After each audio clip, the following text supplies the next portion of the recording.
শাহেদ শুক্রবারে যেখানে ওর বন্ধুদের সঙ্গে আড্ডা দেয় ওখানে চলে গেল। শাহেদ অফিসের জন্য শুক্রবার ছাড়া এখানে আসতে পারে না। আজ শাহেদকে দেখে সবাই অবাক। ইরি বলছে, কি ব্যাপার মিস্টার শাহেদ, আজ এখানে? আমি কি স্বপ্নে দেখছি? এই আমাকে কেউ চিমটি কাটতো? কথাটা বলেই ইরি রনির দিকে হাত বাড়িয়ে দিল। ইরির কথা শুনে রনি ইরিকে চিমটি কাটলো। ইরি, না তো স্বপ্ন নয়, তাহলে সত্যিই শাহেদ ডার্লিং আজ আমার সামনে। তা মিস্টার শাহেদ আজ অফিসের রাস্তা ভুলে চলে আসলে নাকি? ইরির কথা শুনে সবাই হো হো করে হেসে দিল। শাহেদ কোনো কথা না বলে চেয়ারে বসে পড়ল। এবার সবাই খেয়াল করলো শাহেদ কেমন জানি মনমরা হয়ে গেছে। শাহেদের মন খারাপ দেখে ইরি শাহেদের কাছে এসে বলল, কি হয়েছে বাবু, মুড অফ কেন? শাহেদ চুপ করে আছে। ইরি, কি হলো বাবু, কথা বলছো না কেন? তুমি জানো না তোমার মন খারাপ দেখলে আমার ভীষণ টেনশন হয়? দয়া করে কি হয়েছে বলো।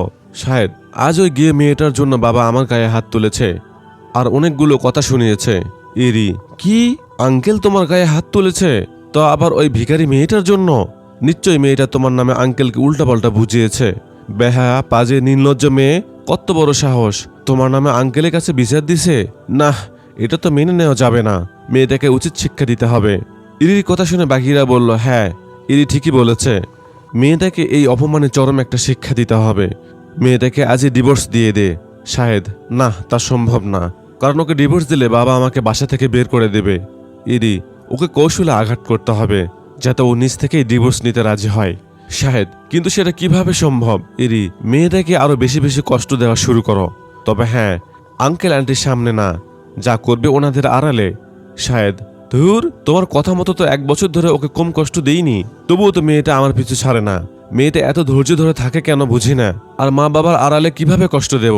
ইরি, উফ, তুমি দেখো কিছুই মনে রাখতে পারো না, সব ভুলে যাও। তোমার যে ফুফি দেশের বাইরে থাকে, তার তো কিছুদিন আগে বেবি হয়েছে, আর তুমি বললে আঙ্কেল আন্টি ওনাদের দেখতে যাবে। আঙ্কেল আন্টি তো 1 মাসের জন্য যাচ্ছে, আর এই 1 মাসে যা করার করতে হবে, বুঝেছ? শাহেদ, 1 বছর ধরে ওকে আমার পিছু ছাড়াতে পারিনি, আর 1 মাসে কিভাবে সম্ভব?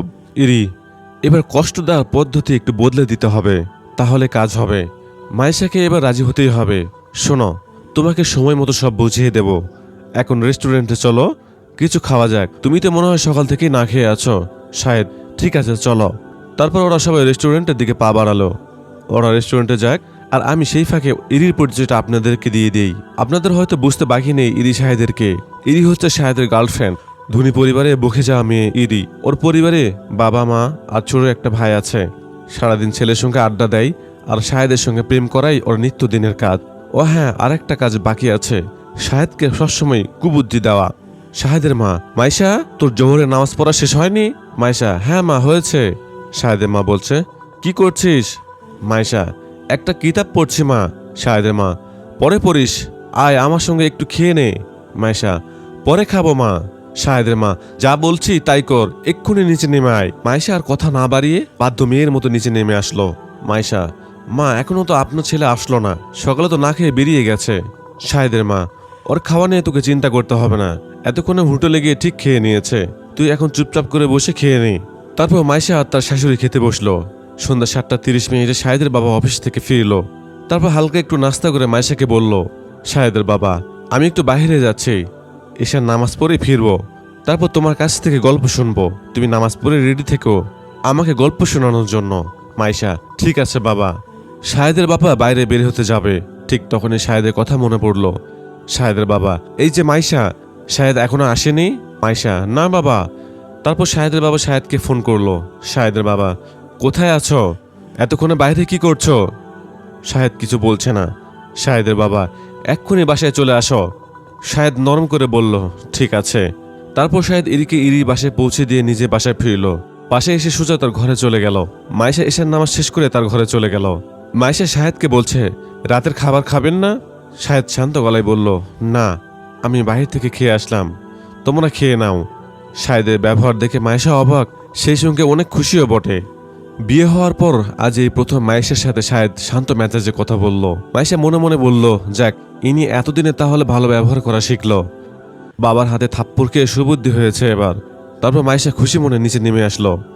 শাহেদের বাবা, শাহেদ কোথায়? মাইশা, বাবা আপনার ছেলে বাইরে থেকে খেয়ে এসেছে। শাহেদের মা, কি রে, তোকে খুশি খুশি মনে হচ্ছে, কি ব্যাপার? মাইশা, মা, আজ আপনার ছেলে খুব সুন্দরভাবে আমার সাথে কথা বলল। শাহেদের মা, তাই নাকি? তাহলে আজকে থাপ্পড়ে কাজ হয়েছে। কথাটা বলেই তিনজনে খুব হাসলো। তারপর আল্লাহর দরবারে সবাই শুকরিয়া আদায় করলো। তিনজন একসঙ্গে খাবার খেতে বসলো। খাবার খাওয়া শেষ করে মাইশা বলল, বাবা আপনার রুমে গিয়ে বসেন, আমি খাবারগুলো ফ্রিজে রেখে যাচ্ছি। শাহেদের বাবা, আচ্ছা ঠিক আছে। মাইশা সব কাজ শেষ করে ও তার শ্বশুরের রুমে গেল। মাইশা, আচ্ছা বাবা আপনি কি আগে নামাজ পড়তেন? শাহেদের বাবা, না। মাইশা, মা আপনি কি আগে নামাজ পড়তেন? শাহেদের মা, না। মাইশা, শাহেদ যখন গর্ভে ছিল তখন কি আপনি নামাজ পড়েছেন, পর্দা করে চলেছেন, ইসলামের সব বিধান মেনে চলার চেষ্টা করেছেন, ভালো সন্তান লাভের জন্য দোয়া করেছেন? শাহেদের মা, না। মাইশা, তাহলে কি করে ভালো সন্তান পাওয়ার আশা করছেন? নামাজ, রোজা, পর্দা এবং শরীরের অন্যান্য নিয়মকানুন পালন না করেই? যারা টিভি সিরিয়াল নিয়ে ব্যস্ত থাকবে, ইসলামের প্রতিটি নিয়মকানুন অমান্য করবে, তাদের গর্ভের সন্তান কখনো আব্দুল কাদের জিলানী রহিমুল্লাহর মতো হবে না। তাদের সন্তান চিত্রজগতের নায়ক নায়িকাদের মতোই হবে, এটাই স্বাভাবিক। কারণ মায়ের প্রভাবটা সন্তানের উপর পড়ে, আর এটা বিজ্ঞান দ্বারা প্রমাণিত। বিজ্ঞান বলেছে যখন সন্তানের মধ্যে প্রাণী সঞ্চার হয় তখন সে তার মায়ের কার্যকলাপ দ্বারা প্রভাবিত হয়। আর জন্মের পর তো ছোট শিশুরা চরম অনুকরণ প্রিয় হয়ে থাকে। তারা সবসময় পরিবেশ দ্বারা প্রভাবিত হয়। তাদের সামনে যা করা হয় তারা সেটা অনুসরণ করে এবং বাস্তবায়ন করার চেষ্টা করে। হাদিসে বলা হয়েছে সন্তানদের আল্লাহর অনুগত্যের আদেশ দেওয়া, তার অবাধ্যতা থেকে তাদেরকে নিষেধ করা, তাদেরকে আদব শেখানো এবং শরিয়া নিষিদ্ধ জিনিস থেকে তাদেরকে বিরত রাখা ওয়াজিব। কিন্তু আজ প্রায় মা বাবা এই ওয়াজিব পালন করে না। পালন করবেই বা কি করে? তারা তো ইসলামের বিধান মেনে চলে না। এখন পিতা মাতা শরিয়া হুকুমের বিপরীতে চলে। সন্তানেরা তো এই বিষয়গুলো থেকে বঞ্চিত হবেই, আর অটোমেটিকলি সন্তানেরা ইসলাম থেকে দূরে সরে যাবে। তবে হ্যাঁ, কিছু ব্যতিক্রম হয়। দেখা যায় মা বাবা খারাপ হলেও সন্তান ভালো হয়, আবার সন্তান খারাপ হলেও মা বাবা ভালো হয়, সেটা ভিন্ন কথা। তবে অধিকাংশ ক্ষেত্রে বাবা মা যেমন হয় সন্তানও তেমনই হয়। যদি পিতামাতা দিনদার হয় তাহলে সন্তানরা ছোটকাল থেকে দিনী পরিবেশে বড় হয়, যার পরিপ্রেক্ষিতে সন্তানরা অধিকাংশ ক্ষেত্রে দিনদার হয়ে থাকে। আবু মুসা আশআরী রাদিয়াল্লাহু তাআলা আনহু কর্তৃক বর্ণিত, নবী সাল্লাল্লাহু আলাইহি সাল্লাম বলেছেন, সৎসঙ্গী ও অসৎসঙ্গীর উদাহরণ হলো আতরওয়ালা ও কামারের ন্যায়। আতরওয়ালা হয়তো তোমাকে কিছু দান করবে, অথবা তার কাছ থেকে তুমি কিছু খরিদ করবে, অথবা তার কাছ থেকে তুমি সুবাস লাভ করবে। আর কামার তোমার কাপড় পুড়িয়ে দেবে, অথবা তুমি তার কাছ থেকে দুর্গন্ধ পাবে। তার মানে সৎ পিতামাতা সবসময় সৎসঙ্গীর মতো, সন্তানের জন্য কল্যাণ ও উপকার বয়ে আনে। অন্যদিকে অসৎ পিতামাতা অসৎ সঙ্গীর মতো, অপকার ও অকল্যাণ বয়ে আনবে। মাইশার কথাগুলো শাহেদের বাবা খুব মনোযোগ সহকারে শুনছে আর মনে মনে আফসোস করছে। মাইশা, বাবা এবার বুঝলেন খারাপ সন্তানের জন্য দায়ী কে? শাহেদের মা বাবার চোখে পানি টলমল করছে। তারা আফসোস করে বলছে, কত বড় ভুলটাই না করেছি। আজ নিজেদের ভুলের কারণে আমাদের ছেলেটা ভুল পথে চলছে। শাহেদের বাবা, হ্যাঁ মা, এবার সবকিছুই পানির মতো পরিষ্কার হয়ে গেছে। ভুল আমাদেরই, আর শরিয়ার দায়িত্ব অবহেলা করার কারণে আজ আমাদের ছেলে ভুল পথে। কথাগুলো বলেই শাহেদের বাবা কেঁদে ফেললেন। মাইশা, বাবা এখন কান্না করে কোনো লাভ নেই, তাই নামাজে কান্না করে ওনার হৃদায়তের জন্য দোয়া করেন। কারণ ছেলের জন্য পিতামাতার দোয়া সবচেয়ে বেশি কার্যকর। আল্লাহ তাআলা পরম করুণাময়, অতি দয়ালু। আল্লাহ যেমন সময় বান্দাকে মাফ করে দিতে পারেন, আল্লাহ তাআলা এমন কোনো সময় নির্ধারণ করে দেননি যার পরে আর মানুষ পরিবর্তন বা পরিবর্ধন সঠিক পথ পাওয়ার সম্ভাবনা নয়, বরং যে কোনো সময় তা সম্ভব। আর হ্যাঁ, আর একটা কাজ করবেন, আপনার ছেলেকে কাছে ডেকে ইসলামের নিয়মকানুন মানার কথাগুলো বুঝিয়ে বলবেন। ইসলাম মানলে কি লাভ আর না মানলে কি ক্ষতি, এসব ওনাকে বলবেন। শাহেদের বাবা, হ্যাঁ ঠিক আছে, তাই করব। আচ্ছা মা, অনেক রাত হয়ে গেছে, যাও এখন ঘুমিয়ে পড়ো। মাইশা, আচ্ছা বাবা। তারপর মাইশা ঘুমোতে গেল।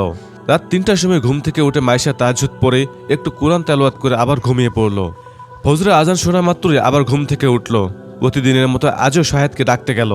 ও আপনাদের একটা কথা বলাই হয়নি, শাহেদ আর মাইশা আলাদা রুমে থাকে। কারণটা হয়তো আপনাদের অজানা নয়।